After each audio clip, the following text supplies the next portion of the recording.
TV. We're here with Tony Bomber from D Movers, and we're going to talk a little bit about what kind of questions and information that a consumer should ask before they sign on the dotted line. Excellent. The very first question they should ask is, are you licensed? In New Jersey, it's a requirement from the Board of Public Movers. Actually, it's the Board of Consumer Affairs now. They regulate everything that I do. They regulate my insurance. They do background checks on us. They make sure that we are a reputable company with trucks, blankets, equipment to do moving. Mm-hmm. Each year we fill out a license with them, and they get copies of all our insurance.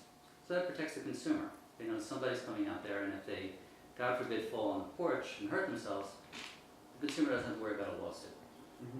They don't have to worry about their furniture being damaged because there's liability issues that are covered already. There's an insurance policy for that. Mm-hmm. And when they talk to the mover, they're going to invite them to come out.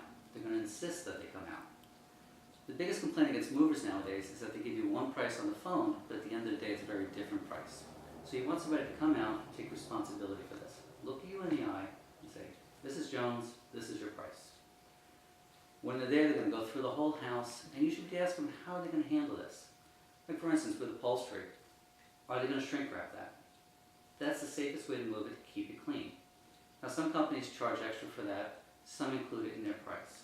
And those are questions you're going to ask also. Where are the nickel and dimes? Where are the little extra costs that are going to come up? Mm-hmm. Consumers can save the most money when they do their own packing. They really shouldn't consider trying to save money by moving a 500-pound dresser. They should consider saving money by moving the pictures or the lamps themselves. Those are all items that I have to pack. And if I pack them, I'm going to charge you appropriately for it. And if you consider that a lamp might be $100 or $1,000, I have to pack that very special. And it's expensive to do that. Mm-hmm. Same thing with pictures. We don't know if it's from Walmart, we don't know if it's from a local art gallery. It has to be packed the same way though. So if they can move it in their back car, excellent. Mm-hmm. Definitely get the family involved. Let them carry that kind of thing. In every house there's furniture, there's boxes, and there's chowder. Chowder is that loose, awkward stuff where movers really can take advantage of a bill. Because we have to do something special to handle it. If you handle it, there's no issues out there. Sure. You're going to ask for references when the mover comes out. Are they a member of the Better Business Bureau? Right, check them out. There are very few movers in the state actually that have an A+ rating or even an A rating. So you can cull through that and eliminate quite a few right there alone. That'd be great, actually, not to change the subject, but that'd be great for realtors if we were all rated. That would be awesome. It would be. I think we're getting towards that with a lot of the social media now. You're learning who the stars are and who the people to avoid are. Right. And that's happening for movers too. We're on Facebook. A lot of movers are on Facebook. You could probably find out an awful lot of information just by Googling your mover. What associations are they members of? Mm-hmm. In New Jersey, there's the New Jersey Movers and Warehouse Association. They should be members of that. And that's just a professional standard that you'd like to see from any professional. Realtors have. Sure. Right? Either CRS or different associations we're involved in. Yeah. Right. We have the same thing. So if movers aren't involved with any of that, there's probably a reason. Okay? Pass on those guys. Right. Questions you're going to ask them about the price. Is it a firm price? Is it by the hour? Is it by the weight? Or is it by the volume of the truck? All those are used. In New Jersey, you have to, when you figure out a price, the mover should be coming out there and figuring out a cube sheet, which is the inventory of everything in the house. He may give you a price based on just that. He may then go to the math and figure out how much it weighs and give you a price based on the weight. Or he might say, well, we can move so many pounds per hour, so it's going to be this many hours, and that's how I'm going to charge you.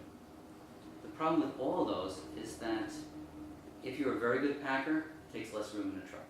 If you're a lousy packer, it takes more room. The weight. I don't know how much that sofa weighs. Typically it weighs around 300 pounds.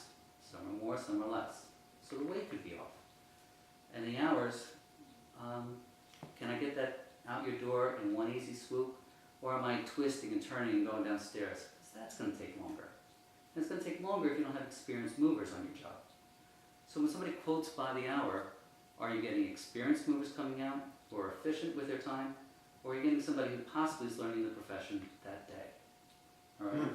So newbies, you're going to be paying for that. In each one of those, The penalty means that the consumer is paying extra. Sure. And I guess if they're lazy too, if they're taking an extra break and you're paying, and they're just rolling the hours in. Right. In some I guess like in any, we have the bad guys. And yeah, it'd be nice to have 4 guys shuffling through the day, taking cigarette breaks, get on their cell phones. You pay for that. Right.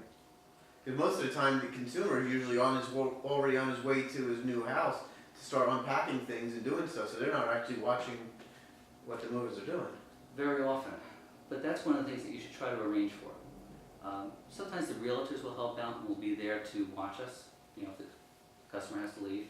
Often it's a family member, but they do want somebody there to represent them. We're strangers, all right? And anytime a stranger comes into your house, there should be checks and balances. Right. That's some good information. We're going to be back shortly. Be right back.